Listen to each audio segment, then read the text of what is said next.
Hello everyone, ipapakita ko po sa inyo ang aking buhay estudyante or my life as a student of senior high school. Tingnan natin guys kung ano ang mukha pa kung pag ako natutulog. Ayan, ang mukha parang lutang. Yan, nagigising dahil sa ingay ng alarm. Kaya pinatay at kumangon ako para mag-isip na aking hiyaan.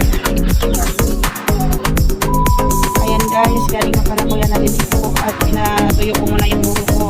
At yan, tingnan yung mukha parang nag-smile yan sa mirror. The girl in the mirror. Ayan. Nag-almusal na pala ang person guys. Ayan. Ayan, sinuot ko na pala yung uniform ko dyan. At inayos ko na ng konti. Try para hindi na nakakitingnan. Kinuha ko na pala yung white sock at sinuot ko na sa school shoes ko. Ayan, niligpit ko lang yung gamit pati nalagay sa bag para wala akong maiwan na gamit.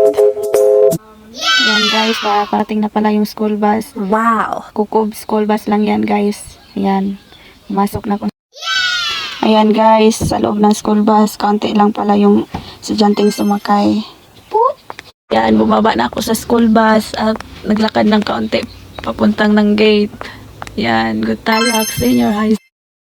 Guys, galing paaralan, tingnan nyo. Hugas ng pinggan ulit. Yan, tingnan yung mukha guys. Parang galit na galit. Tumatawa pa. Yan. Tapos na rin. Ayan guys, gumawa nga pala ako ng pipili dyan. Tingnan nyo guys. Ayan. Sagot na pa ako ng module dyan. Daming module. Pagod na.